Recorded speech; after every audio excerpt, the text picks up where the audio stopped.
Lagi.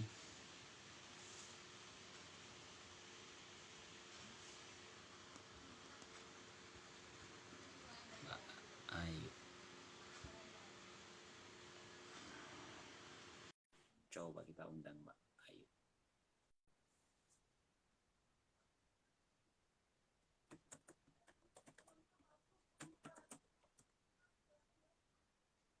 Tes tes.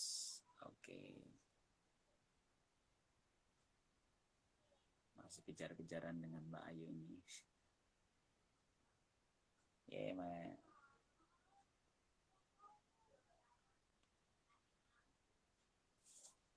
Hai Mami Ernest, gimana kabarnya?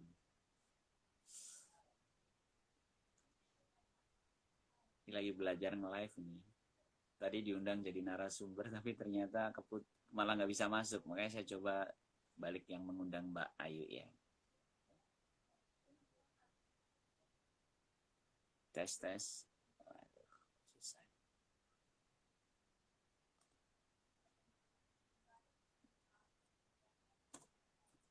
Oke, kita tunggu ya.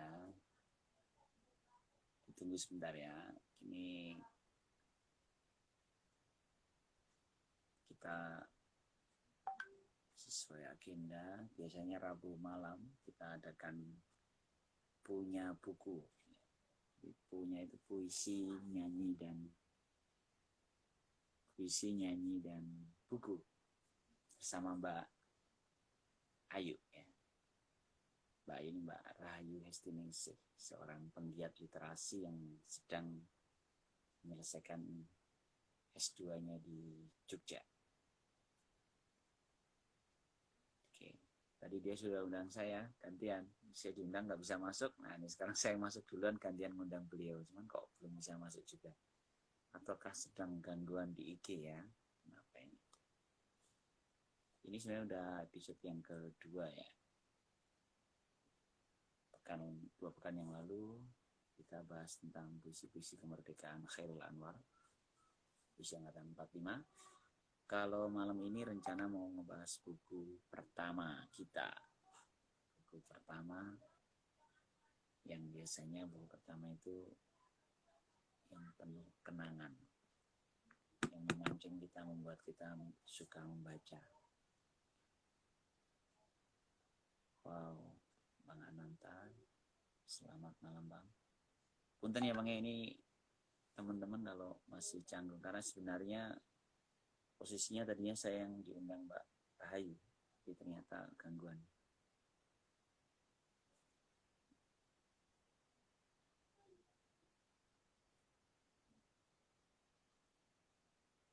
Kita mau sharing tentang buku pertama kita dulu. Sebenarnya, alhamdulillah baik Bu. Cek mana baik. Undang.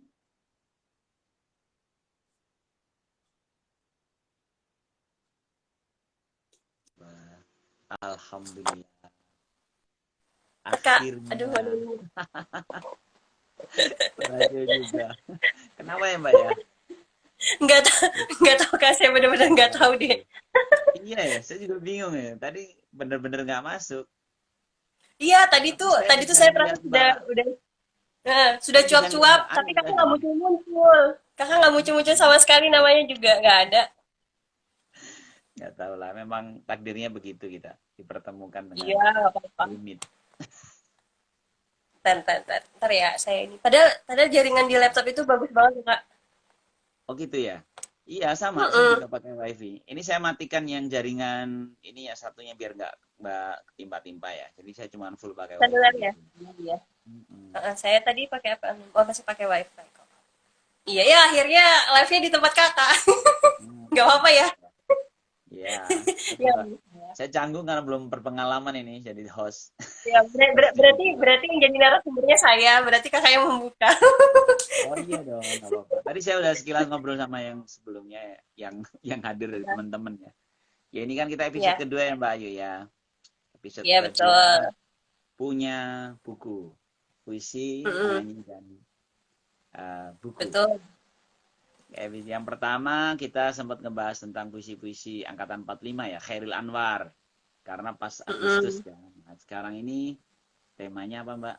Buku pertama yang tak terlupa. Wes. Iya. Gimana Mbak Ayu? Kalau Mbak Ayu buku pertama apa Mbak yang penuh apa ya? Penuh Sebelumnya kenangan saya atau yang sebelumnya saya ini berkesan? dulu Kak, apa namanya tuh? Mencoba interpretasi kata-kata pertama itu loh. Oke, gimana tuh Ya. pertama? Kalau kalau kakak nih, kalau kalau saya pertama kali mendengar kata pertama itu kan pasti sesuatu yang memorable ya. Maksudnya tuh akan selalu teringat gitu kan, akan selalu terini. Mungkin misalkan kayak cinta pertama, wes, terus Oh, gaji pertama, gaji pertama, teman pertama. Nah, karena kita konsepnya punya buku adalah puisi nyanyi dan buku, jadi kita nggak membahas masalah cinta pertama, nggak membahas masalah itu. Jadi kita jika ngebahas itu pun masalah nggak buku apa-apa sih. pertama. Ya, kenapa? Jika ngebahas itu pun seru kayaknya. Gitu ya. Kasian dong yang jomblo kayak saya. Nanti Tapi dikira nggak pasti bisa ada move dong. on lagi. Iya, kalau buku pertama itu seingat saya sih buku cerita rakyat, Kak. Jadi saya dulu Cerita itu rakyat apa kalau tuh? waktu masih kecil ya. Jadi dulu waktu masih kecil itu kan sebelum menyenangi membaca itu kalau sebelum tidur itu papa saya itu biasanya itu Kak mendongeng gitu kan, menceritakan Hmm. sebuah kisah gitu lah. Pokoknya sebelum sebelum tidur lah itu. Pasti itu ceritanya itu macam-macam, ada cerita timun emas, ada bawang merah bawang putih dan apa segala gitu. Nah, hingga satu waktu mungkin papa itu bosan karena karena udah kebiasaan tuh setiap mau tidur pasti Pak ceritain. Mungkin dia bosan gitu kan. Akhirnya pernah satu waktu pernah bilang udah nanti kamu baca sendiri aja. Nah, jadi mulai dari situ tuh karena udah bisa baca juga kan. Mulai dari situ Mm-mm. dibelikanlah buku-buku kayak Bobo dan yang lain-lain itu. Tapi saya ingat yang melekat banget sampai jadi saya tuh jadi suka banget itu buku cerita rakyat. Judulnya itu ada beberapa sih, tapi yang sangat membekas itu cerita tentang Jaka Tingkir. Jadi ada Dewi Oke. Andarini, Pangeran Katak, terus Jaka Tingkir. Dan yang paling sangat membekas itu Jaka Tingkir. Kenapa sangat membekas? Karena covernya itu serem banget kak. Covernya covernya itu gambar, iya covernya itu gambar-gambar ular raksasa gitu loh, gambar ular raksasa. Terus ya ada laki-laki berpakaian pakaian ala-ala Jawa gitu, ala-ala kerajaan gitu. Awalnya tuh saya nggak pengen banget baca buku itu karena saya takut kan. Tapi ternyata setelah setelah dibaca ya tidak terlalu seram. Untuk ukuran anak-anak sih nggak, ya agak seram sih, cuman maksudnya nggak terlalu seram juga gitu. Itu sih jadi Padahal buku Mbak pertama yang kenapa? Mbak Ayu kan bukan orang Jawa ya? Saya tuh orang Jawa, tapi Oh, saya Jawa itu juga. nggak bisa bahasa Jawa. Dari namanya aja udah ketahuan nama Jawa banget kan. Ya, tapi kan sepengenalan saya kan Borneo ya. Berarti di sana cuman ini aja, bukan asli sana ya. Saya asli asli orang Samarinda. Bapak saya sih yang Jawa. Bapak saya tuh dari Tuban kak. Oh, Cuman dari ada masih darah kecil ya. itu udah ke Samarinda gitulah, ikut orang tuanya gitu. Gitu Hmm. kak. Baru baru Kalau tahu kakak nih. sendiri apa nih? Oh iya iya iya. Kalau kakak sendiri apa? Buku pertama yang membuka membuka cakrawala kakak sehingga kakak tuh mulai jadi senang membaca. Itu apa? Cerita Iya, dong. sebenarnya ini ya. Kalau yang membuat saya suka baca, saya kan bisa baca sebelum sekolah ya. Jadi sebelum kelas 1 itu sudah bisa baca karena memang ibu saya guru SD kelas 1. Jadi saya belum masuk Hmm. sekolah sudah diajarin baca gitu ya. Jadi Oh sebenarnya iya. kalau awal-awal itu bacaan, tapi sayangnya nggak terkesan ya. Jadinya kalau nanti buku yang terkesan bukan buku ini, tapi saya buku ini sudah saya baca Hmm. dari sejak kelas 1 itu justru Lela Majnun. Emang rada aneh ya. Hmm. Kelas 1 SD Lela bacanya gila. Lela Majnun. Cuman waktu itu nggak paham, jadi cuman baca aja. Nah kalau buku yang membekas itu justru ini Mbak, namanya judulnya itu Setangkai Daun Surga. Masih pakai Hmm. ejaan Suwandi gitu. Bukunya itu Kor Brujin. Aku juga baru nyari nih karena penasaran banget. Jadi Hmm.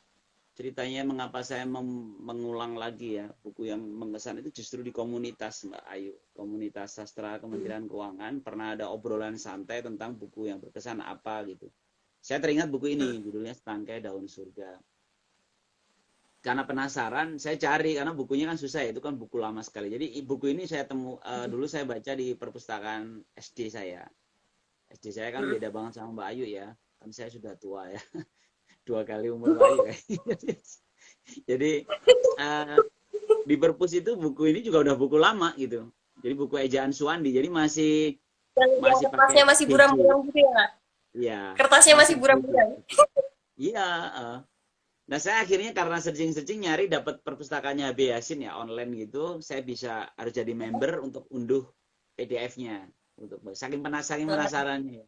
Buku ini menarik sih Mbak. Jadi buku ini mengapa saya menganggap berkesan karena ini buku agak mistik Arab gitu ya. Jadi Israiliyat sebenarnya. Jadi kisah tentang perjalanan dua sahabat yang satunya itu jahat gitu, dia dikhianati. Jadi kalau saya sih merasa kayak nonton film waktu itu ya. Perjalanannya akhirnya dia menemukan 4 tangkai daun surga gitu. Agak-agak gini. Tapi di umur saya waktu itu SD saya SD lupa kelas berapa ya. Tapi saya itu di bawah apa ya? Khayalan saya itu merasa bebas sekali. Saya sampai merasa ketika kematian si tokoh akhirnya mati nih. Nggak apa-apa lah spoiler ya. Si tokoh ini akhirnya mati dan itu mendapatkan daun yang terakhir. Jadi daun yang terakhir itu posisinya tidak ada di dunia. Dia harus dapatkan saat dia menjelang kematiannya gitu. Nah posisi dia menjelang kematiannya itu menurut saya indah sekali gitu. Saat dia kena apa namanya kena badai pasir gitu ya. Gitu. Tapi itu terang sampai sekarang saya masih ini sekali. Dan saya mengulang-ulang lagi nih baca. Setangkai daun surga. Gitu Mbak. Pesannya apa sih sebenarnya dari buku itu? Pesannya sebenarnya kebaikan. Jadi kalau saya lihat saya sempat bikin resume lagi gitu karena suka gitu ya. Dan sering ditanya temen kan, kok suka buku itu kenapa? Jadi gini Mbak, 4 daun surga itu, pertama daun tembaga, itu didapatkan si tokoh ketika dia berbagi kebaikan untuk semua orang. Jadi dia menghidupkan sumur yang kering. Jadi sumur itu dia gali kembali agar menemukan airnya tuh keluar dan bisa dinikmati oleh orang banyak. Lalu dia menemukan di dalam sumur ketika dia menggali itu kok kayak tembaga, ternyata itu daun tembaga. Salah satu daun dari surga. Maaf, ceritanya gini Mbak. Jadi ketika ini Israiliyat ini sekali lagi cerita ini bukan apa ya, bukan hadis atau apa bukan ini. Jadi ceritanya waktu Adam dan Hawa terlempar dari surga ke dunia itu Hawa itu sempat meraih daun di sana ke bawah 4 daun, yang satu tercecer di surga, yang 3-nya ke bawah ke dunia gitu.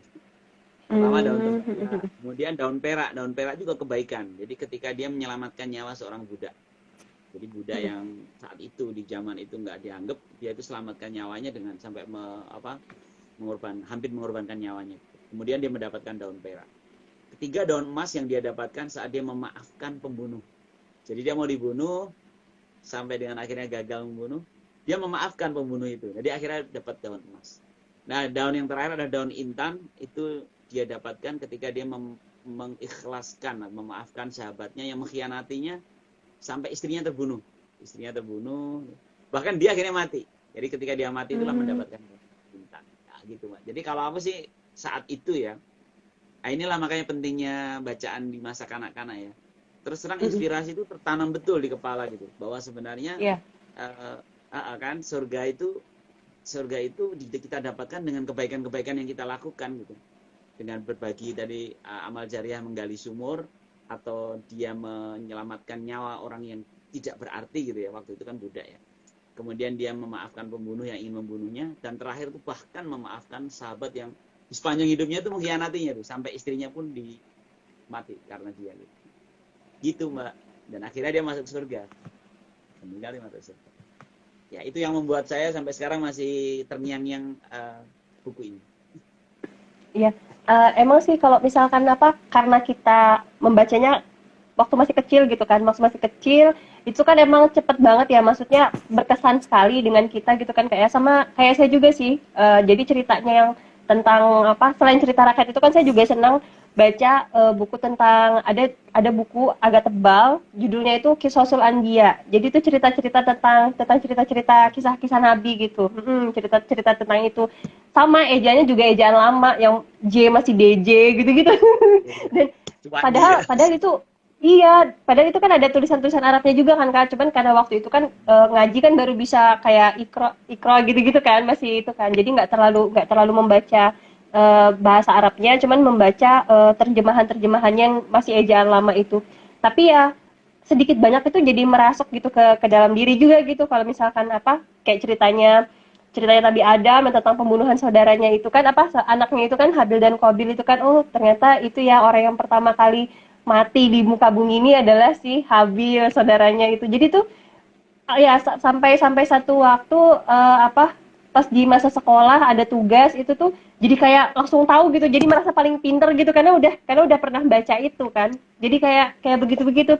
Siapa nama anaknya Nabi Nuh yang ini apa yang ikut waktu banjir kan, siapa namanya, ternyata ingat kan karena di buku itu, oh iya ya ada si Kanan gitu-gitu kan. Jadi ya memang sih kita itu apalagi anak-anak ya memang masa-masanya harus dicekoki dengan hal-hal yang bisa nanti kedepannya bisa baik, berarti harus dicekoki dengan hal-hal yang baik kan. Memang harus seperti itu sih Kak, menumbuhkan minat baca itu emang harus dari kecil gitu. Tapi mungkin ada aja ya orang yang baru menyukai baca ketika dia baru dewasa kan, karena dia baru menemukan mungkin buku-buku yang membuat dia jadi tertarik dengan baca. Komentarnya Kakak gimana tuh? Iya, benar banget. Jadi kadang-kadang memang kan kita beruntung, Mbak. Saya lihat ada kesamaan di antara kita ya di masa kecilnya yang mendapat support dari orang tua untuk bahan bacaan gitu. Sama dengan Mbak Ayu, saya juga dulu, bapak saya bukan keluarga yang punya ya saat kecil itu. Bapak saya itu sampai beli kiloan, Mbak. Jadi majalah bekas itu kiloan. Kiloan majalah Bobo, Kawanku, Hai gitu ya. Bahkan sampai novel-novel, kadang-kadang itu serial dan kita cuma dapat berapa seri gitu karena kiloan. Jadi itu buat dibungkus makanan gitu ya. Bapak saya beli taruh di rumah gitu. Itu sangat sangat dimanjakan lah, selera baca saya sangat dimanjakan. Nah, kan nggak semua begitu, Mbak. Teman-teman mungkin ada yang baru kenal buku itu di usia-usia sudah dewasa.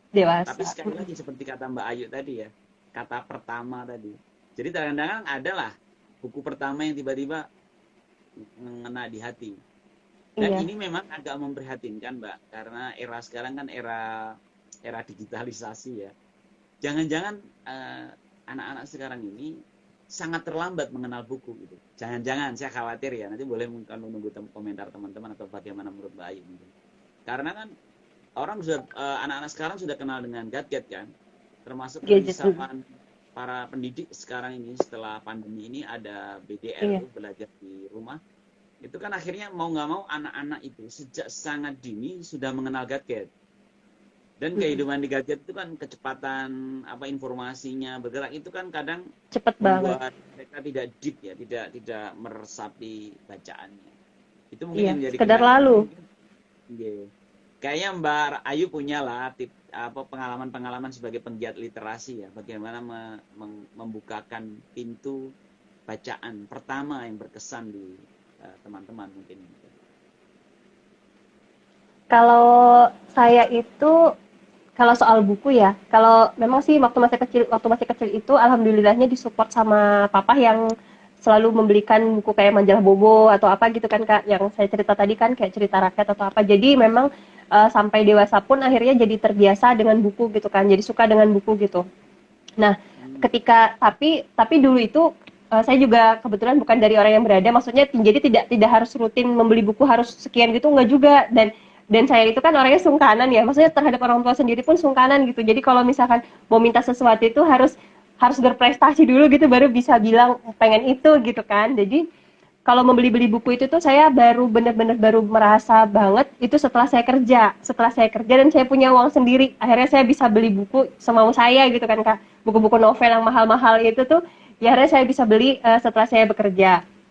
Nah, lama-lama itu akibatnya saya jadi pelit, Kak. Saya tuh paling pelit banget soal buku. Nggak pernah mau minjamin orang. Apalagi kalau misalnya dipinjemin sampai rusak. Itu saya benar-benar nggak ini. Dan saya nggak pernah kepikiran untuk memberikan buku saya itu diwariskan ke orang lain tuh nggak pernah. Karena saking merasanya, gue baru punya buku nih setelah kerja gitu kan. Nah, tapi setelah dewasa, berkumpul dengan teman-teman yang punya istilahnya visi dan misi yang sama di kegiatan literasi gitu kan. Akhirnya mulai melunak lah. Mulai melunak hati itu bisa, oh iya aku kepengen deh kasih bukuku ini buat ada kenalan teman, dia itu penggiat literasi juga dan kebetulan dia punya niat pengen buka pojok baca gitu kan. Jadi saya memang ada keinginan nanti ya udah deh nanti bukuku kuwariskan gitu kan. Karena mendengar cerita-cerita dari mereka itu jadi ngetuk hati saya gitu. Di suatu daerah susah sekali dapat akses buku kayak gitu tuh, susah banget gitu kan Kak. Jadi ya apa ya, ada rasa gimana gitu kan, aku kan udah baca juga, udah ini juga, jadi ya mungkin supportnya mungkin ke arah sana kali ya, gitu sih. Kalau saya udah ada niat tuh buku-buku yang udah dibaca mungkin nanti mau dikerusin mau dipackingin untuk dibagikan ke mereka, itu sih. Secara nggak langsung ya, mudah-mudahan dengan mereka apa ya, mudah dapat akses buku itu, mudah-mudahan nanti minat-minat bacanya mereka jadi tumbuh gitu kan, Iya, iya benar. itu sih. Tapi ini Mbak, Mm-mm. pelitnya berbagi buku itu wajar kok. Bung Hatta, Kakak juga setahu ya? aku Bung Hatta itu orang yang pelit banget. Itu kan dibawa-bawa dia di Iya. pengasingannya sekoper-kopernya dibawa. Bung Hatta, Gus Dur kan? Gus Dur kan pernah ngobrol gitu kan. Paling bodoh itu orang yang Eh. meminjamkan buku kan gitu. Dan lebih bodoh lagi adalah orang yang pinjam buku tapi bukunya dikembaliin. Jadi dia minjem buku nggak dibalikin. Khairil Anwar itu rajin mencuri buku dari perpustakaan. Jadi sebenarnya memang Waduh. bisa jadi gini Mbak, saya ini mencoba pembenaran aja sih. Mengapa kita pelit? Karena sebenarnya sama, saya juga termasuk yang cukup pelit ya berbagi buku. Sebenarnya karena ini Mbak, kita tuh khawatir ketika buku yang kita Mm. punya, kan saya akan selalu membaca di rak-rak buku saya itu, bawa kemana-mana itu, atau buku. Mm. Ketika saya membagikan ke atau memberikan atau dipinjam orang, belum tentu dia baca gitu loh Mbak. Iya kan? Mm-mm. Jadi sebenarnya Iya. kepelitan kita itu bisa jadi karena kekhawatiran buku itu terzolimi dengan tidak dibaca gitu. Makanya kalau tadi teman-teman penggiat literasi, teman-temannya Mbak Ayu tadi memang dalam rangka mengumpulkan pojok baca, itu kan kita menjadi rela kan? Ya udahlah kata.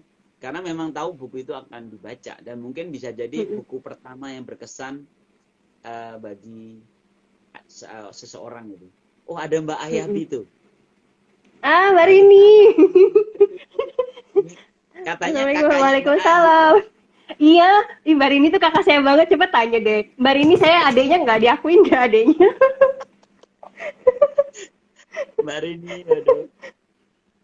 Soalnya kan kemampuan musikalisasi puisinya Mbak Ayu ini luar biasa ya.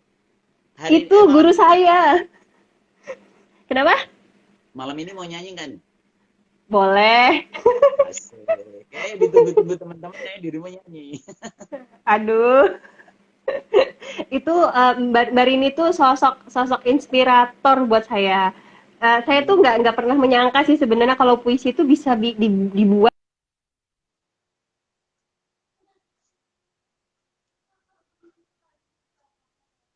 Cek cek. Hai, gangguan ya? Di saya apa di tempat Mbak Ayu nih? Mbak Ayu keputus kayaknya.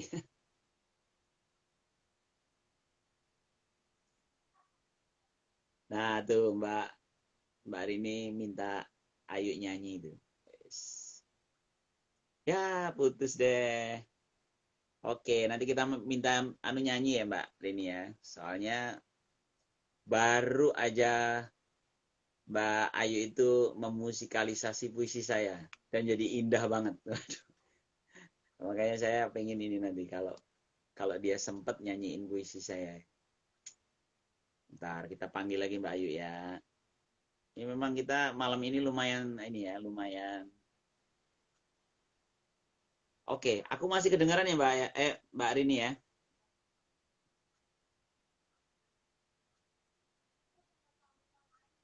Berarti Mbak Ayunya yang ini ya. Cek cek.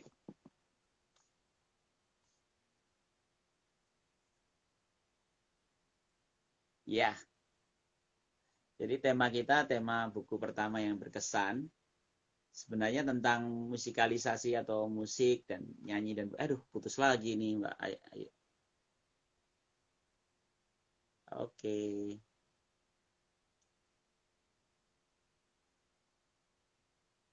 Masih ya aman.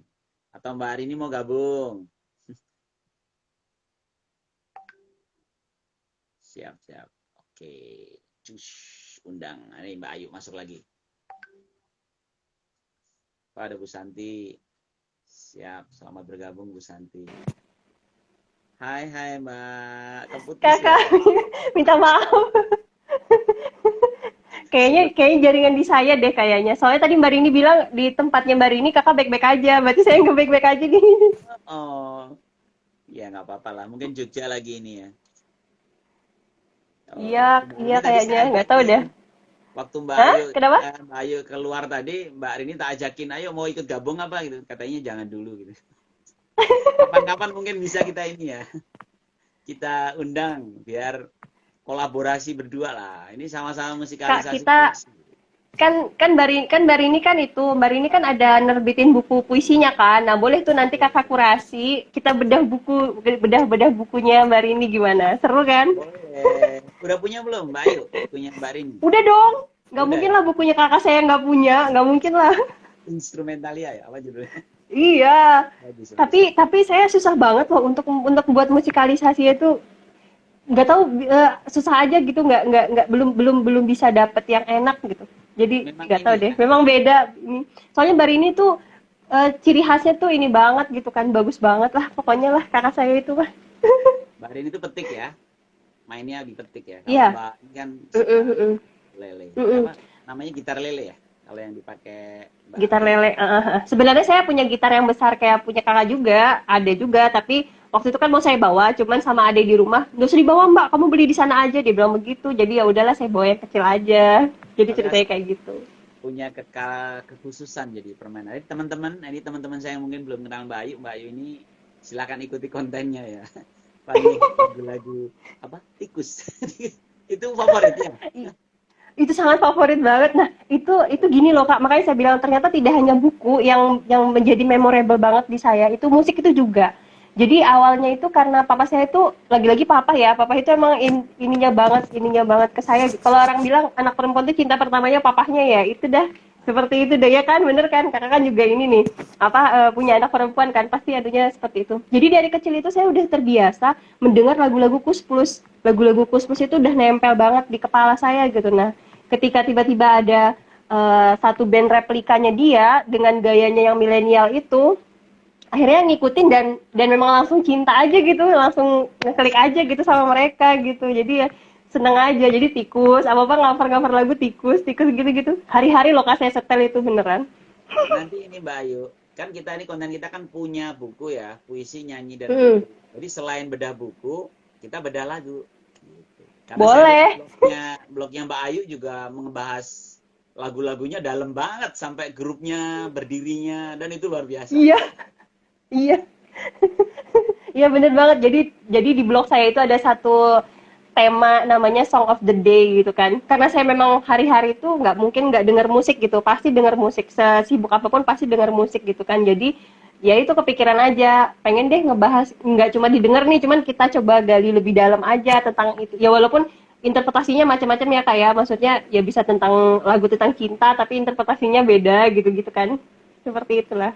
Karena benang merahnya itu jelas Mbak. Kita kan sebenarnya ini sekalian buat teman-teman ya, mengapa kami bertemu di sini ini kan sebenarnya semangatnya karena ingin menjaga tradisi literasi ya. Nah, Betul sekali. puisi, nyanyi, dan buku itu sebenarnya satu rangkaian ya. Karena puisi itu adalah bulatan-bulatan ringkas dari buku kan gitu. Buku atau Mm-mm. tema-tema puisi yang ada. Nyanyi itu adalah bagaimana puisi itu disuarakan dengan indah gitu.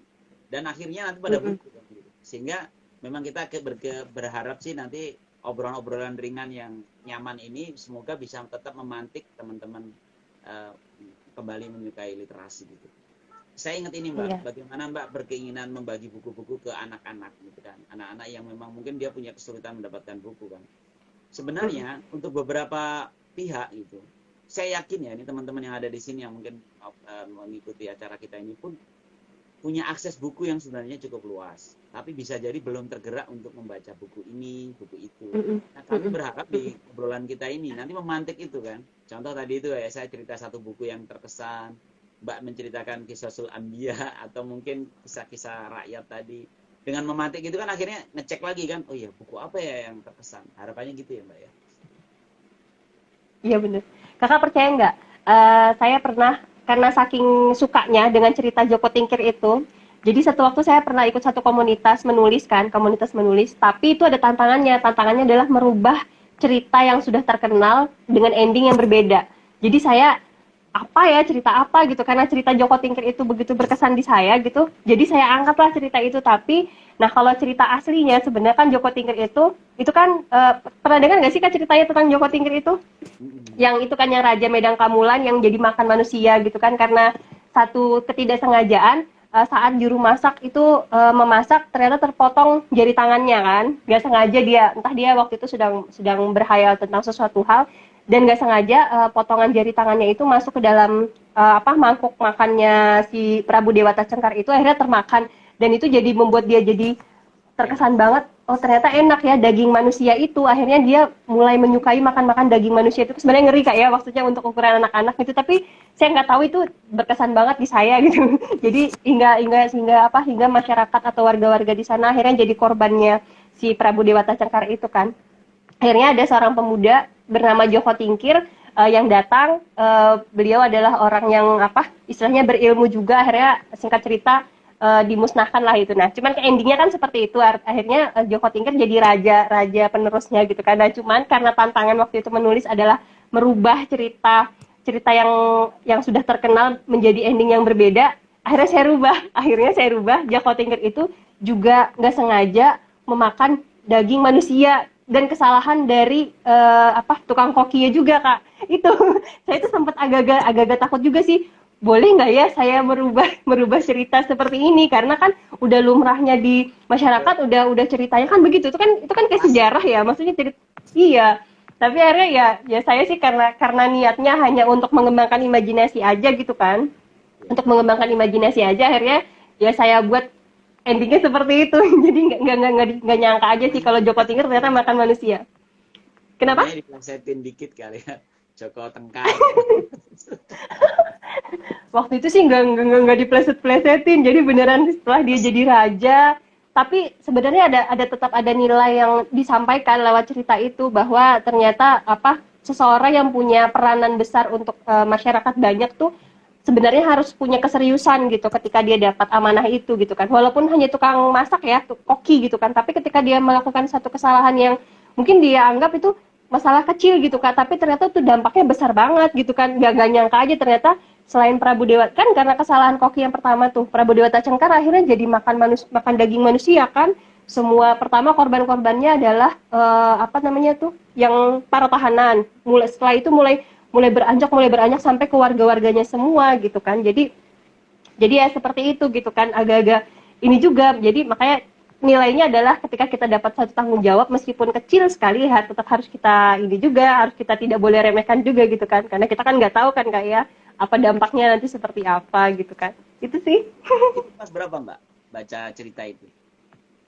Itu SD Kak, masih SD banget cerita.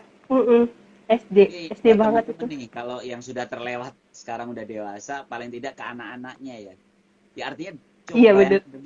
demikian banyak inspirasi yang dapat diambil Mbak Ayu saat membaca buku itu di saat SD dan berkembang sampai sekarang masih tersisa gitu. Dan itu inspirasi yang positif. Iya. Kan? Akhirnya mengerti mana profesionalisme ya. Dan itu luar biasa saya pikir ya. Luar biasa. Iya. Mantap. Bahkan sekarang itu saya jadi punya satu kegiatan tambahan, saya mendongeng. itu juga sumber-sumber cerita juga ya, mau tidak mau dari cerita-cerita masa lalu gitu kan, yang diceritakan akhirnya berkembang jadi imajinasi yang ya entah baru muncul sekarang atau base-nya adalah cerita lama gitu, tapi dirubah lagi ininya endingnya atau seperti apa. Jadi menurut saya memang membaca itu, iya benar. Jadi memang membaca itu tuh emang punya dampak yang besar banget memang sih untuk ini kita ya, untuk berkaryanya kita gitu. Jadi memang sih ya kayak penulis ya memang harus membaca mau tidak mau kan, itu asupannya. Tapi jangan juga terus membaca, harus segera menulis juga katanya gitu kayak. Kalau kebanyakan baca kapan nulisnya juga ini kan nggak bisa juga kan? Endapan nggak dialirin Mbak. Kalau dia ya, baca bener. kan nggak dialirin, ya jadi nyamuk juga. Jadi penyakit juga. Iya benar. Termasuk ya kayak gitulah. Dipercakapkan ini sahabat ngobrol ini kan. Sahabat ngobrol ini kan sebenarnya bagian dari mengalirkan itu Mbak. Kan beberapa saya merasakannya Mbak. Makanya kalau teman-teman ngikutin di IG saya kan banyak obrolan yang nggak jelas saya rekam gitu. Sebenarnya karena ketika saya baca buku, saya baca berita, saya nonton YouTube, saya ngobrol sama Mbak Ayu begini kan tiba-tiba di kepala saya penuh kan, dan tidak cukup waktu untuk menumpahkan dalam tulisan gitu. Nah itu saya butuh diceritakan gitu. Makanya mengobrol ini menjadi bagian dari rilis itu. Dan ketika obrolan kita ini bermanfaat kan, ini membuat inspirasi positif kan buat semuanya. Seperti dongeng Mbak anak tadi. Ikut dongeng di mana Mbak? Jadi sebelum saya ke Jogja, saya tuh kan kebetulan pernah alhamdulillah dapat amanah gitu jadi moderator satu webinar gitu. Yang pembicaranya itu adalah storyteller juru dongeng keliling, namanya Rona Mentari. Mungkin udah mungkin ya Rona Mentari kan kenal ya. Itu kan salah satu juru dongeng lah beliau itu kan, dan saya itu ketika dapat kesempatan seperti itu, saya cari tahu tentang beliau, kayak saya tertarik gitu. Jadi ketika saya berangkat ke Jogja itu sebenarnya udah punya niat pengen gabungan di Rumah Dongeng Mentari, pengen belajar di situ kan, pengen ya berkomunitas aja gitu. Akhirnya dapat satu kesempatan ikut kelasnya mereka, akhirnya sampai sekarang alhamdulillah bergabung di situ. Walaupun belum terlalu banyak saya bisa berkontribusi ya, tapi ya sedikit banyak tuh jadi ini aja lah, jadi apa namanya, ya punya teman baru, punya circle yang baru gitu kan, jadi ya seneng aja. Ya, tapi saya udah beberapa kali sih ada ikut-ikut kontes festival mendongeng gitu-gitu Kak. Jadi pernah ada satu temen, dia itu punya keponakannya itu waktu itu terkena COVID.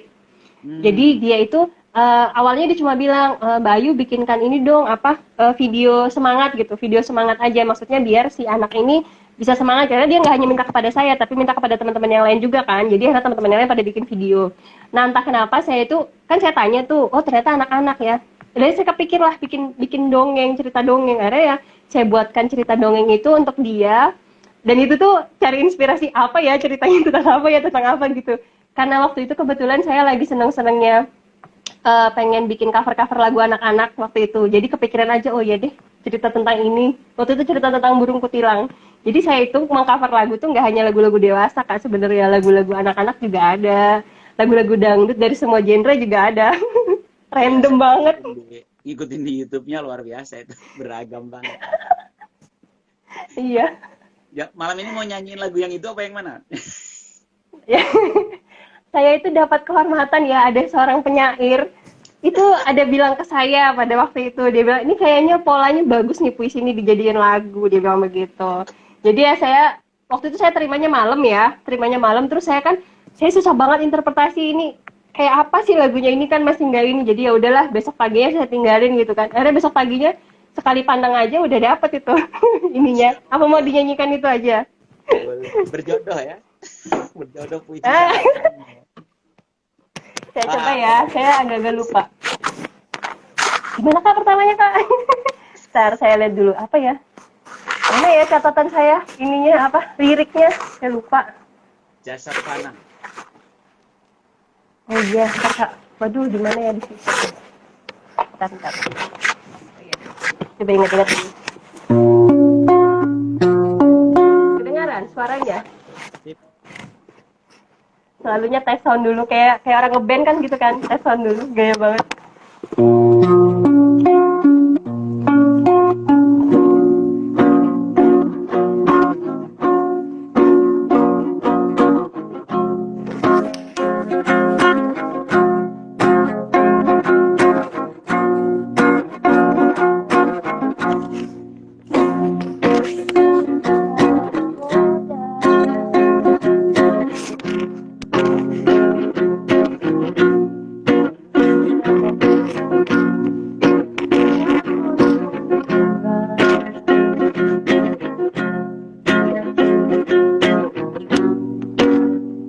Lupa Kak syairnya. Ntar Kak saya ambil dulu catatannya. Lagi seru-serunya, Tante saya benar-benar lupa, Tante. Luar biasa. Jadi Mbak Ayu ini membantu saya memusikalisasi puisi saya. Gokil banget nih. Tapi suara Gokil banget bisa lupa. lebih kenceng dari nyanyinya, Mbak. Suara gitar ya? Kurang? Enggak, justru nyanyinya terlalu pelan. Oh, nyanyinya terlalu pelan. Pakai headset sih suka. Bentar ya. Kedengaran ya?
Terima kasih.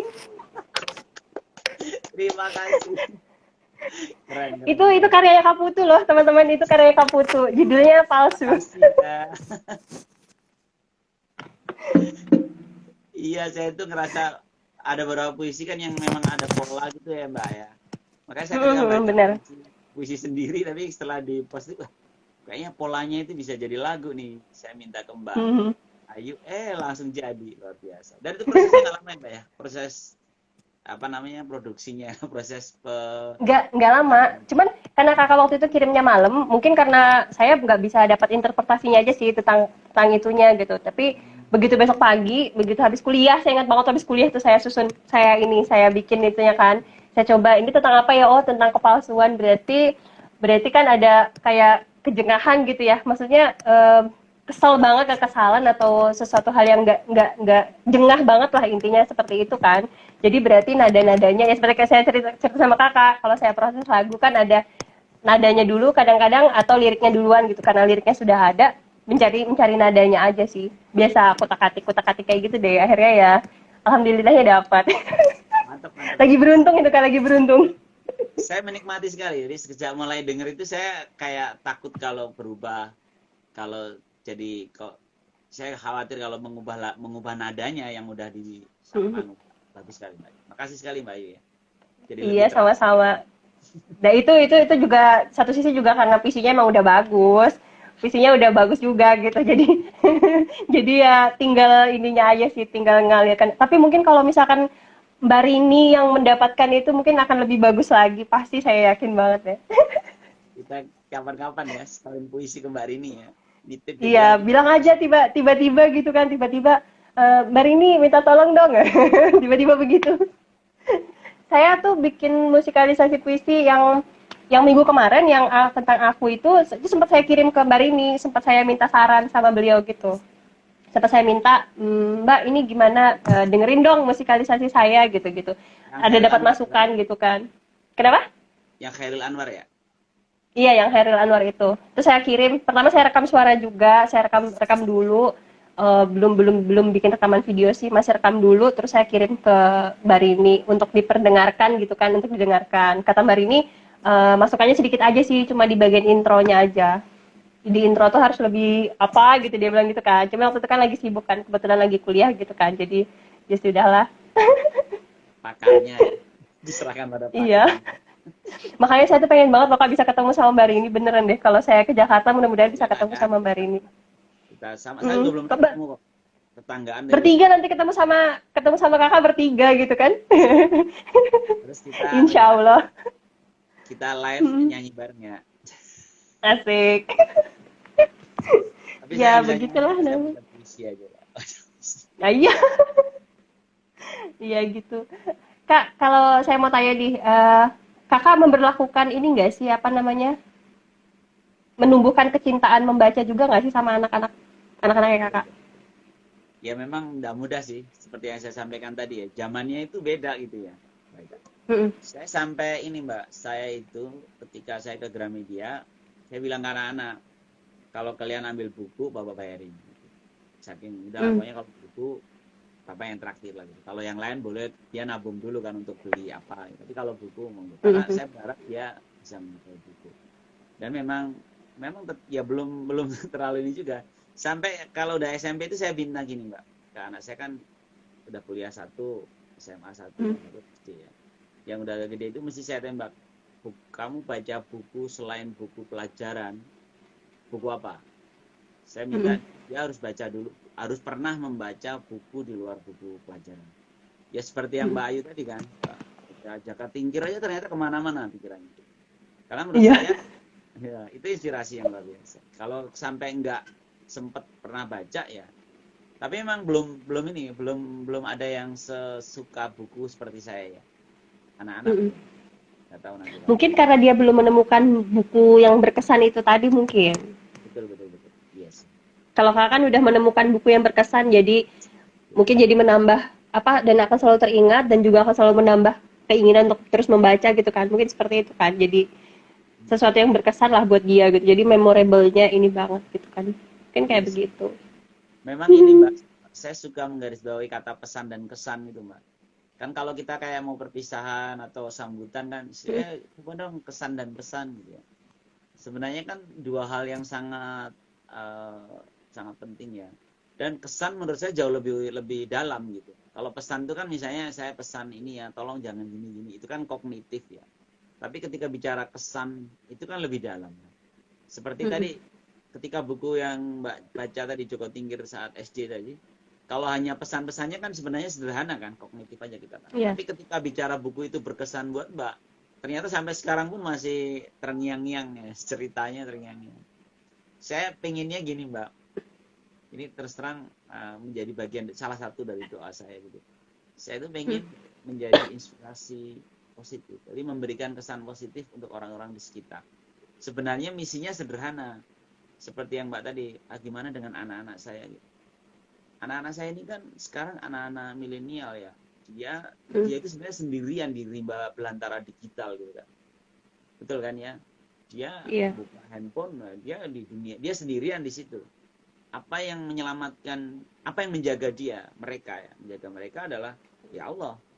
Dengan apa? Makanya dalam doa saya itu adalah selain jadikan saya orang yang bisa memberikan inspirasi positif dan pertemukan anak-anak saya dengan inspirasi positif di sekitarnya. Dari mana aja gitu kan. Ya memang paling utama sebenarnya di buku sih menurut saya. Buku itu lebih dalam ya Mbak ya. Buku itu sesuatu yang positif. Karena saya khawatir mereka mendapatkan inspirasi yang negatif gitu. Maka saya memulai dari saya semoga memberikan pesannya. Ya, seperti acara kita inilah ya, harapannya dengan dengerin nyanyinya Mbak. Puisi yang udah jadi lagu. Nggak bosan. Nggak bosan. Iya. Kakak nggak bosan dengerin. Enggak lah. Ya kalau ada yang Kadang berpuisi, kadang saya mau cerita satu ini Kak, satu hal yang membuat saya jadi apa namanya, jadi senang juga untuk berbagi buku. Jadi waktu itu tahun berapa ya, pas waktu ada bencana di Lombok, waktu itu kan, saya itu kan kebetulan kan juga bergabung di salah satu organisasi kemanusiaan ya, namanya Bulan Sabit Merah Indonesia. Nah, jadi waktu itu di Samarinda kan kami kan BSMI itu kan ada di beberapa cabang di Indonesia Kak. Jadi waktu di Lombok itu, saya sebenarnya pengen ikut jadi relawan waktu itu. Pengen banget jadi relawan dan sudah meminta izin sama orang tua saya waktu itu kan sebenarnya. Sebenarnya waktu itu dibolehkan, diizinkan gitu. Tapi ketika sampai ke izin itu ke kakak saya, saya dilarang, nggak boleh karena saya memang ada satu sakit gitu kan dan nggak boleh capek, jadi akhirnya dilarang sama dia gitu kan, saya nggak jadi ikut. Nah akhirnya ya udahlah, saya bilang ya udah saya bantu lewat ini aja deh, apa yang bisa mungkin ngumpulin donasi atau seperti apa.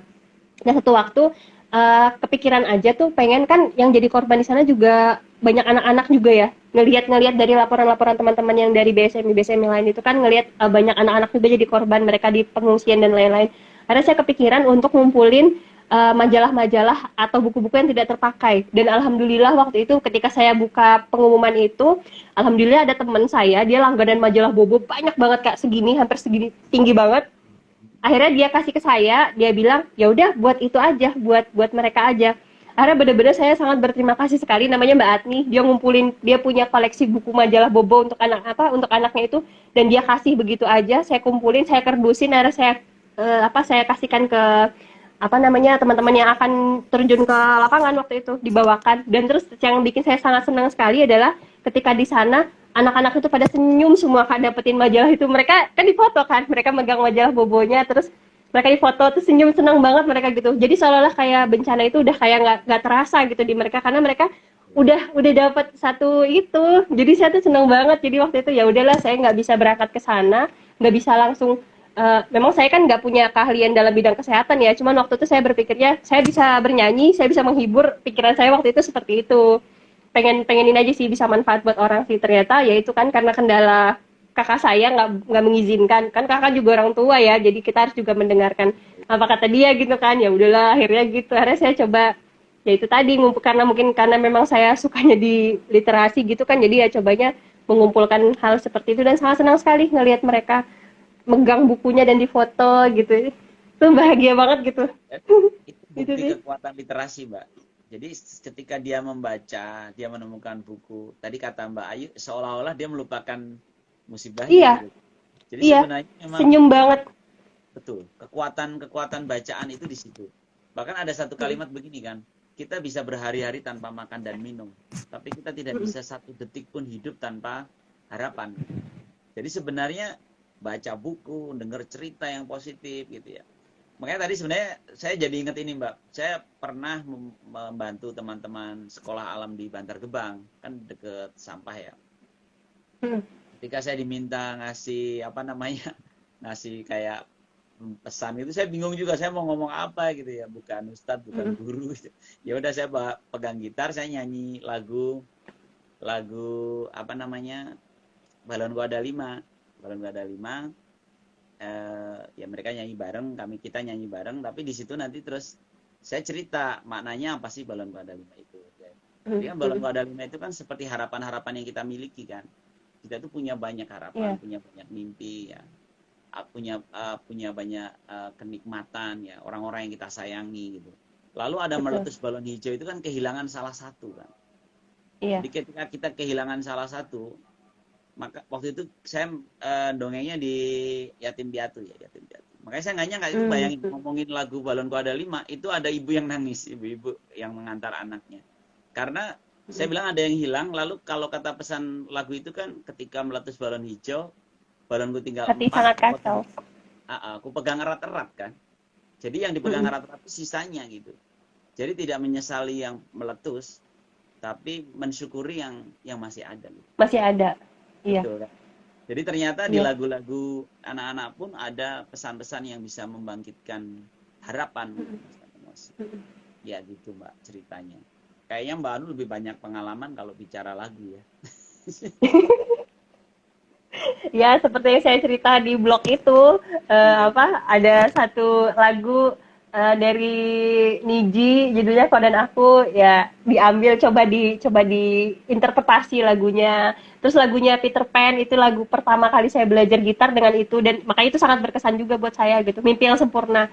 Jadi saya pun menginterpretasinya adalah eh, apa kalau kita bisa dapat meraih sesuatu hal yang itu tuh kayaknya hidup kita tuh jadi sempurna gitu kan. Maksudnya sesuatu yang kayak memang kita sangat inginkan gitu tuh udah kita bisa dapatkan, itu jadi kayak sempurna aja kayak gitu sih. Ya, Iya ya. kalau soal musik ya saya bisa explore kemana-mana sih, mungkin karena memang saya nggak tahu ya, udah bagian saya udah menjadi setengah kehidupan saya di musik juga, saya juga nggak tahu sih. Sampai saat sekarang sih masih masih masih sangat ini ke musik gitu, masih sangat ini banget sih. Musik, buku, ya seperti itulah Kak. Iya ya, cocok lah itu. Bisa jadi pewarna ini. Soalnya kalau puisi aja kan memang, ya tadi puisi itu kadang-kadang nggak menarik ke semua orang kan. Tapi ketika puisi dijadikan lagu, bisa jadi lebih seru lah ya, dibunyikan gitu ya. Dan puisi sendiri kan memang bunyi ya. Lalu Iya. ya tadi puisi sendiri adalah rangkuman dari buku kan. Jadi sebenarnya puisi, nyanyi dan buku ini Cocok lah, cocok bertemu di forum kita. Luar biasa ya. Ya, Aduh, mudah-mudahan. ya. Mudah-mudahan menginspirasi semuanya. Iya. Ada teman yang mau gabung nggak nih? Coba itu tadi kayaknya ada si itu deh Kak, ada si siapa Lutfi. Coba deh undang Lutfi. Lutfi itu suka apa? Suka menulis puisi tapi dia tidak suka membunyikannya. Dia tidak suka membacanya. Dan dia juga pernah bilang dia itu nggak ini apa? Nggak tahu lagu si Lutfi. Oh Masih ada ya, nggak dia di situ? nggak ada ya? Iya. Nggak ada. Wah, Lutfi nggak gabung. Tadi ada sih tadi dia udah nggak Nggak ada lagi ya. gabung. Lutfi ini kan yang di Kopip kan ya? Iya, Dia yang bagus-bagus mempertemukan puisinya. kita. Oh iya, dia pertemukan kita. Aduh kakak lupa ya. Enggak juga sih. Luar biasa ya, ketemu nggak sengaja langsung berlanjut kita. Ya, Saya juga pertamanya tuh dia sendiri yang DM saya. Waktu itu saya juga nggak tahu sih kenapa tiba-tiba cuma langsung diajakin, Kak, mau nggak ini gabungan di komunitas penikmat puisi gitu-gitu. Akhirnya, ya apaan tuh? Baru diceritain gitu kan. Oh iya deh, saya pengen deh belajar tentang puisi. Saya malah nggak tahu loh secara teori Kak tentang puisi-puisi itu. Jelas-jelas ada genre-genrenya, ada namanya puisi kamar yang akan cerita, ada puisi panggung, puisi kamar itu tuh saya beneran nggak tahu sama sekali soal begitu. Saya tuh segala hal tuh otodidak sih Kak, musik juga otodidak, berpuisi juga otodidak juga gitu. Jadi harusnya sih mungkin tahu dasar ya, cuman saya nggak tahu. Jadi tahunya ya, oh itu ya, oh gitu ya. Jadi kayak gitulah. Makanya senang aja sih apa bisa gabung di situ juga. Menjadi jalan ketemu sama Kak Putu juga gitu kan. Ayu tuh temennya tuh penyair, wah nggak nyangka gitu. saya juga langsung pada dimoderatorin Ayu langsung, wah ini kayak asik juga ini bisa lanjut ke obrolan yang lain. Mm-mm. Ya gitulah. Ini barusan yang bilang Mudah-mudahan puisi lah. kamar siapa ini? Puisi kamar. Oh iya, Lutfi pengen itu ya. Al Fakir Ahmad ini Lutfi ya? Oh, Iya saya itu bisa. Kak, undang Kak. Ya ya, siap. Itu seru tuh dia kalau diajak ngobrol tuh seru tuh dia sebenarnya. Mm-mm. Kita sama Masih berapa ada lagi? nggak dia di situ? Udah Kenapa? tahunan kok. Ah, itu dia. Dia pasti dia kalau ada saya pasti dia nggak nolak. Pede banget. Keren keren. Karena kalau ngobrol sama Kayu itu seneng gitu. Iya. Kalau Lutfi saya kenal di beberapa komunitas. Katanya dia Santuritas. satu komunitas sama kakak ya, komunitas puisi alit ya. Itu puisi Ya, puisi alit itu apa sih kak? Komunitas apa sih? puisi alit itu puisi-puisi. Mas Lutfi itu. Puisi-puisi kecil, Mak. Jadi kayak pantun, Karmina, Oh, puisi-puisi alit. oh gitu. Mm-mm. Saya sebenarnya juga, oh itu Hadir. Mas Lutfi. Banyak banget kabarnya Katanya Mas. tadi masih di dunia nyata. Dia katanya nggak bisa hadir karena di dunia nyata bilangnya. Iya, Ah, Iya. nyempetin bentar lah. Vi, ini kan tema Vi, Lanjut, ini kan lanjut, Kak. temanya kan temanya malam Nah, ini tuh gimana? kan tentang buku pertama tidak terlupa. Nah, kamu punya nggak sih pengalaman atau ini tentang buku pertama yang nggak membuat kamu yang masih ingat banget gitu lah, atau buku pertama yang membuat kamu berkesan gitu? Ada nggak? Kayak ngepris gitu ya? Kalau buku pertama iya, ya. sinyal gitu ya. Lutfi di mana sih Lutfi? Di mana? Saya di Oh, Depok, Mas Putu di ini. Tahu Al Hikam Depok nggak? nggak terlalu paham. Saya sebenarnya di asrama, cuman nggak bilang-bilang aja Di sama asrama? teman-teman. Bisnya kedengeran semua nih sekarang. Iya, pesantren Oh, mahasiswa PSMA. gitu. Nggak cerita-cerita saya. Cuman khusus Mbak Ayu sama Mas Ya, Putu tapi aja yang ceritanya cerita-cerita. sambil live ya kedengeran semua. Gila. Bisa aja.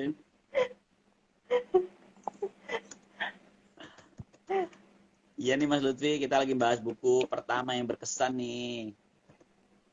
Buku Mas Lutfi apa yang berkesan, Mas? Saya dulu, saya Dulu kan saya di pesantren juga nih Mas Putu. Jarang baca buku bahasa Iya. Indonesia. Kayaknya bahasa Arab. Jarang banget. Mantap. Iya. Bahasa Arab gitu, Gundul gundul-gundul. ya. Berapa tahun di pesantren, Mas? Cuma, aduh, nggak kehitung sih dari Baru dulu. tahu ternyata santri. Kak, orang Madura itu Dulu. Kak, rata-rata santri Kak, orang Madura. Gitu ya. Iya, Oke. dari kecil tuh udah pasti masuk pesantren dia. Saya juga pernah masuk pesantren Kak, pesantren kilat.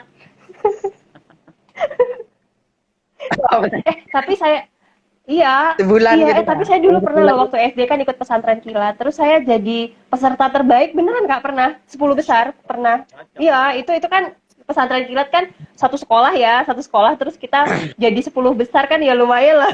Maksudnya nggak jelek-jelek amat dan akhirnya saya dapat dapat paketan buku gitu Kak, buku-buku tentang fikih, buku-buku tentang hukum-hukum Islam kayak gitu. Ya lumayan kan?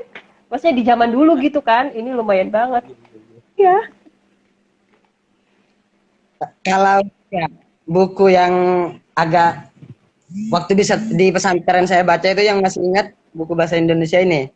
Bahagia ala Kang Santri. Tentang apa? Bahagia. Tipis sih bukunya. Itu dari Lerboyo. Santri Lerboyo yang nulis. Siapa yang kok berkesan apa, Mas?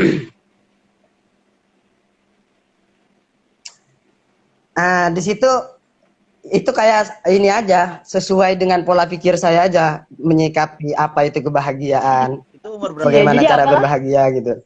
Nah, di sana itu pernah saya buat ini sih artikel tentang itu sekilas tapi sekilas. Soalnya udah hilang kayaknya bukunya, udah mungkin 4 tahun yang lalu apa 5 tahun yang lalu ya Masih ada di bacanya ya. kepala lah ya, ingatan tentangnya ya. Ininya kunci-kuncinya lah, kata kuncinya lah mungkin ya, kesimpulan-kesimpulannya. Itulah yang membuat kesan. Nah di buku itu ya yang masih saya ingat kesimpulannya kan kebahagiaan itu ada pertama perspektif pertama kan bersumber kebahagiaan faktor eksternal, yaitu orang punya duit terus bahagia, orang punya pasangan terus bahagia, itu kebahagiaan faktor eksternal. Dan itu fana, kebahagiaan kayak gitu fana, nggak akan Jasad fana, ada habisnya. cinta menggoda. Nah yang kedua ini Sekarang baru ingat saya ini. Kak, ada contekannya Kak, ada contekannya. Baru gara-gara jasad fana diputus. Dia lagi muter-muter. Putus-putus. wah, Om Lejar hadir di tengah-tengah kita. Oh, yang Halo Om Lejar, ini seriusan? penyair besar. Wah, berarti aku tadi udah bikin puisi dari seorang penyair besar ya. 2 orang dong. Puisinya Kaputu pernah saya buat juga. Saya musikalisasi juga. Terus Mas Lejar juga. Wah, beruntung sekali ya saya. Bagus banget dong, Mbak. Iya. Aku suka Ya? banget itu. Puisinya Mas Lejar yang di apa namanya? Di Saya musikalisasi musikalisasi. tadi bagus. Kak, itu musikalisasi tercepat yang saya buat, Kak. Beneran. Begitu baca syairnya suka banget. Begitu Kenapa? baca syairnya tadi tuh suka banget, langsung kepikir aja. Kekasih apa tadi yang refnya? Mana tadi ya? Kekasih. Aku Dia udah lupa lagi tadi. Om Lejar itu udah lama banget nulis gitu. Kenal dunia puisi udah lama. Saya baru nggak nyampe 2 tahun ya nulis puisi. Tapi pengetahuan kamu tuh lebih daripada saya. Mbak Ayah B nih, Itu temannya itu Kayu ya. kakak saya. Udah nyanyi belum katanya? Udah tadi nyanyi Kak. Mbak Rini. Itu kakak saya mah. Udah nyanyi belum Ayu? Udah. Baru ya. Berarti harus nyanyi lagi dong, tapi kan enggak ini. Kalau enggak Belum ya, nyimak. musikalisasi yang terbaru mau nggak? Yang tadi Mas Lejar. Yang mana? Yang Siapa Mas tadi Lejar. ya? Saya kok jadi lupa ya. Ada. Kayak apa tadi ya pertamanya ya? Aduh, saya lupa deh. Emang kan pertamanya dibaca ya. Baca. Mm-mm. Di sana. Agak Ada susah. apa ya? Masihkah kau di sana kayaknya? Oh, deh, aku Kasihku di rantau elok tandusmu. Ntar dulu. iya. Tapi emang puisinya juga kuat sih. Diksinya kuat banget. Iya, iya. Saya tuh paling terkesan di kata-kata itu tadi Kak, mana ya? Yang heran sih saya sama Kenapa? Mas Putu aja, yang takjub gitu. Enggak kan di Kemenkeu kan, di Kementerian Keuangan gitu. Enggak nulisnya kapan gitu, masih sempet-sempetnya gitu. Kan mirip sama Mbak Ayu lah. Mbak Ayu katanya Iya, generasi kamu nanya begitu ke Kak Putu, sama aja kamu nanya sama saya. sama. Saya puisi juga di tengah kesibukan. Yaitu pernah ngajar aja salah modul, saya ngajar bawanya buku puisi. Padahal ngajar pajak. Giliran saya keluarin, Masya Allah, nama buku puisi. Ya udahlah, tapi nggak saya bacakan di kelas. Cuman minimal ya asal Ayo. ada kesempatan. Main Kita dia coba ya. main. Siap, siap. Oh, putus, Mas. Itu lab. Oh, dia left. Silakan.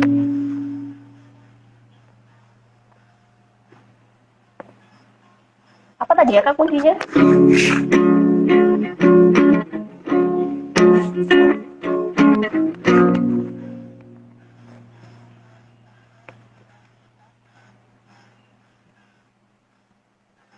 Cari syairnya dulu.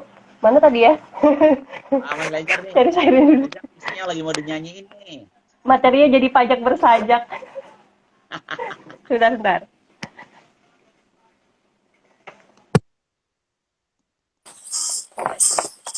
Saya mau nyanyiin ini deh, musikalisasinya Mas Lejar. Oh. Keputus ya Mas Fikri ya. Ini lagi mau nyanyi puisinya Mas Lejar ya.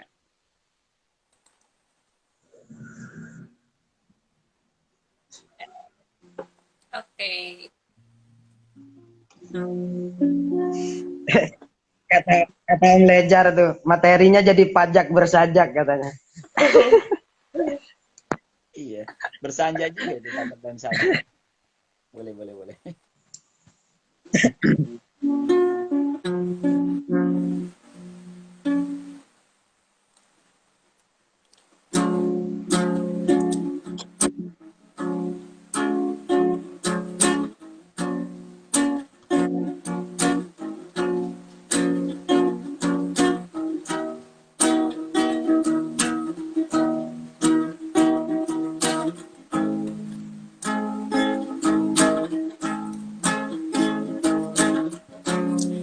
Adakah yang lebih konyol ketimbang kita? Berjalan jauh ke atas hanya demi kembali pulang. Berebut dingin dengan kabut demi hangat jaket tebal. Berlomba bangun pagi demi menangkap bayi matahari. Apakah kau masih di sana? Tunggang langgang menangkap ingatan pada masa-masa abadi penuh kenangan. Apakah kau masih di sana?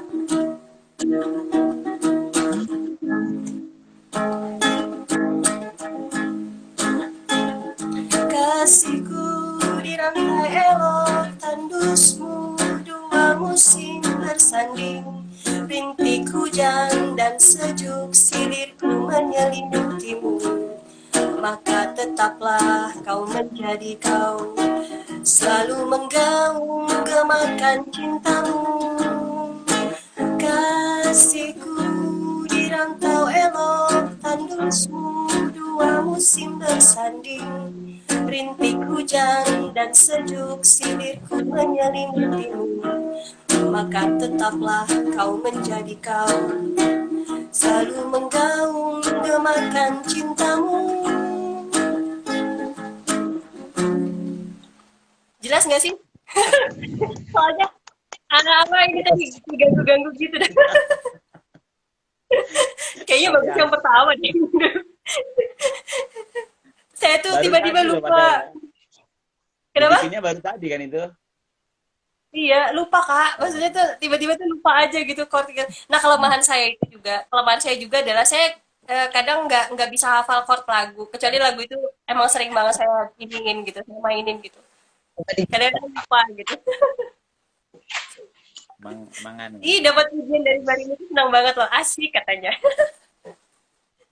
Kayak si Melly Guslo sama suaminya itu kan, Mbak. Melly Guslo Iya, dan suaminya Anto Hood itu kan si pencatat notnya kan Anto Hood kan. Kalau Melly Guslo-nya bener-bener heeh, cuman keceplosan aja. Oh, iya. Mbak Rini Dia minta lagi katanya dia tuh. nggak ngerti soal nada kayak, nggak ngerti soal nada juga. Iya. Itu tadi tadi puisi itu kan ada deklamasinya dulu di awal, baru abis itu ada apa namanya dilakukan gitu kan kayak di bait yang kasihku itu kan. Saya Mm-mm. pada awalnya juga nggak berencana seperti itu sih sebenarnya. Pada awalnya itu cuma mau main petik-petik aja gitu. Tapi kalau tiba-tiba tuh kayaknya di bait itu tuh kayaknya seru banget deh. Kayak misal kalau misalkan tuh dilakukan gitu. Akhirnya akhirnya jadi seperti itulah. Keren, keren. Kawasiku di rantau elok, tundusmu dua musim bersanding. Gitu-gitu deh. Jadi kayak kayak apa ya? Itu genrenya apa ya? Nggak tahu juga. Tapi enak, enak, enak. Mantap, mantap. Ya Karena begitulah. memang kan, Terima ya. kasih banget untuk Mas Lejar, puisi yang indah banget. Puisi yang bagus Siap. banget. Kapan-kapan Mas Lejar kita undang lah ya. Iya. Kalau Mas Putu Ini sebelum ini, dalam Mas Lutfi. sebelum nulis sebelum nulis puisi ini langsung tertarik sama puisi apa pertama ini? Suka nulis apa cerpen Suka dulu? puisi. Saya suka puisi, Mas. Emang. Langsung puisi ya? Ah, ah. Dari awal memang nulis puisi gitu. Ya. Dari awal Ketika terjun ke ini dunia kepenulisan. jadi ceritanya apa ya? Ya saya mengkonsumsi sastra kan karena kakak kuliah di sastra ya. Kakak sulung itu kuliah di sastra, terus ya bapak juga suka baca. Jadi akhirnya sering membaca buku-buku puisi dari sejak kecil ya. Terus mulai nulis itu biasalah jatuh cinta Mas Lutfi. Itu Hmm. biasa. Itu kan di pesantren juga Mas. Saya 6 tahun di pesantren juga. Nah saat di pesantren jatuh cinta kan bingung ya. Ya jadi puisi aja. Kan harus lompat pagar kalau mau kalau mau Kalau kalau papa mau saya mau suka nulis ketemu. puisi, Pak. Dalam? Papa saya itu juga suka nulis puisi. Tapi dia Oh nggak gitu. pernah menyangka sih kalau ya dia nggak pernah menyangka kalau anaknya senang di sastra juga. Nggak pernah menyangka dia. Gitu ya.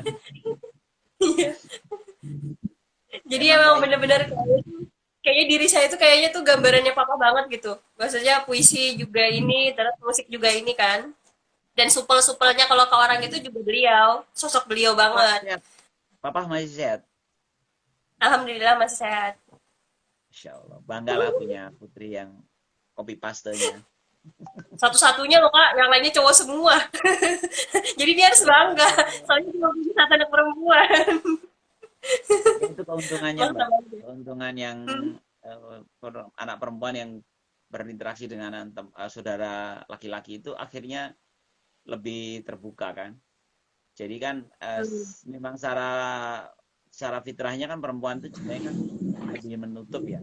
Laki-laki yang lebih. Nah, ketika perempuan yang bergaul dengan keluarga saudara yang laki-laki itu dia akan terbuka. Jadi lebih jadi utuh malah. Bersyukur Hmm. lah. Katanya begitu. Makanya anak perempuan dekat dengan bapaknya kan bagus kan. Karena dia mengisi ruang-ruang kosong anak perempuan itu. Rata-rata gitu katanya sih Mas Putu. Dalam? Kalau anak laki-laki dekat sama ibu gitu ya. Rata-rata gitu ya. Ya, bisa jadi memang untuk mengisi ya. mengisi kekosongan. Sebenarnya ada filosofi ini Mas. Kalau kata bapak saya itu istilahnya filosofi warna ya. Jadi kita itu, kan bapak saya pelukis ya. Pelukis dan pemahat. Jadi memang orang seni rupa. Kakak tuh berarti orang Filosofi seni warna banget itu, ya? Orang seni sayanya emang banget. orang pajak jadinya nggak nyambung. Ini Kalau kata darah bapak seni saya tapi itu, belajar pajak. Oh, agak nyerempet dikit sih, pajak dan sajak kan. Agak nyerempet iya, dikit. kata Mas Leijar tadi ya. Kalau ada pajak. Jadi Aduh, kalau kata bisa bapak saya aja. filosofi warna itu gitu Mas. Apa namanya, kita ini kan warna-warna dasar gitu. Lalu dia Mm-mm. berinteraksi dengan warna lain. itu seperti akhirnya nanti semua warna bertemu itu kan warna tanah hitam. Makanya kalau isi Warna tanah hitam. toga warna hitam karena sebenarnya dia menggambarkan sudah kaya ilmunya kan. Jadi sebenarnya kita itu di sepanjang kehidupan kita, kalau kita memang pembelajar yang baik ya, kita ini sebenarnya mengisi kekosongan. Kayak Mas mungkin, Mas Lutfi belum ada kan ya? Belum menikah kan? Mas Lutfi? Belum. Nah, suatu saat Masih lama kayaknya. bertemu dengan pasangan itu pun nanti kan pasti karena ingin salah satunya ya, di luar kecocokan itu pasti salah satunya karena ada ruang yang ingin diisi gitu kan. Jadi sebenarnya kita itu kayak mau mencelupkan warna-warna lain dalam warna dasar kita, sampai akhirnya nanti kita jadi warna tanah. Makanya kalau padi itu semakin menunduk itu kalau kata bapak saya bukan hanya karena berisi dia, tapi dia menunjuk ke tanah. Jadi aslinya kita tuh nanti ke tanah. Nah kalau udah jadi warna tanah, kan berarti seluruh warna ada di dalam kita. Kita ngobrol sama siapa aja nyambung. Dan Berinteraksi sempurna. dengan siapapun. Ya, akhirnya kan bisa ini kan, bisa lengkap gitu. Makanya Satu hal yang saya senang kalau ngobrol sama Kak Putu tuh kayak gitu, banyak filosofi-filosofi yang tidak pernah terfikirkan. Iya beneran, bener deh. Jadi kayak itu loh, apa namanya, ya mungkin itu satu kelebihannya kalau kita ngobrol sama orang yang lebih tua ya daripada kita ya. Kan dia udah banyak kan makan membuka asam garam itu. kehidupan kan. Kan udah banyak makan asam garam kehidupan kan Kak. Jadi Ya. apa ya kita membagi gitu tanpa kita perlu minta pun Aku pasti akan berbagi, mau pasti akan pergi. berbagi. Ayo, mau pergi. Gimana? Kalau pakai peci saya cakep nggak nih? Lumayan. Mau pergi, saya izin mau pergi. Oke deh. Hati-hati Lumayan Mas Lutfi. cakep ya. Ya. Kayak mau ke KUA. Assalamualaikum. Waalaikumsalam warahmatullahi wabarakatuh. Iya, Sempet-sempetnya nanya jadi pakai kopiah cakep nggak, pakai peci cakep nggak? iya.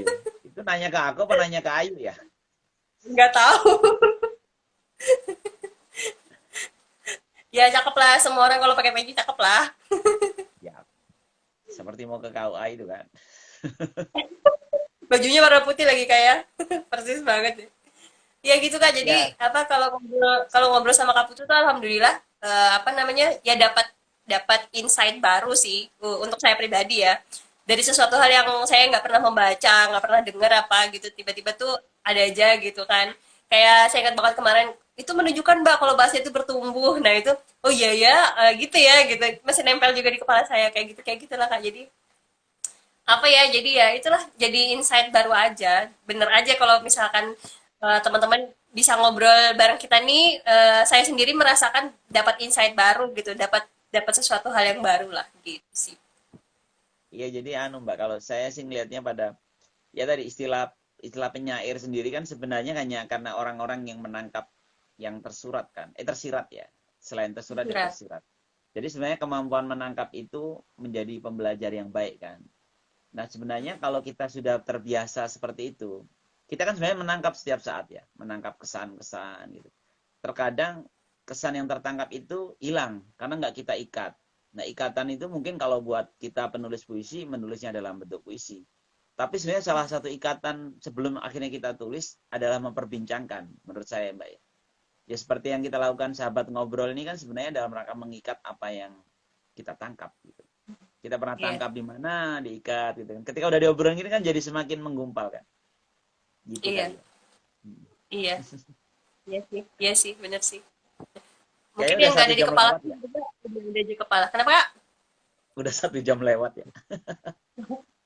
Iya kalau gitu kita ini aja kita close. Jadi apa namanya nanti teman-teman juga bisa kasih masukan ya minggu depan 2 minggu lagi apa mau ngebahas apa gitu kan. Paling nanti sebentar lagi nanti kakak tiba-tiba ini ada kepikiran ini. Iya ada.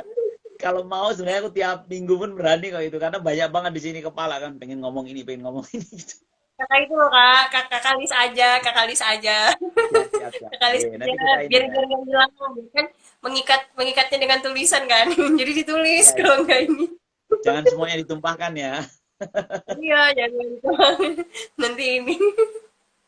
Ya, makasih Oke banyak Kak deh. untuk ngobrol-ngobrolnya malam ini. Seru banget. Kita juga kedatangan sahabat ngobrol kita, Lutfi. Terima kasih banget.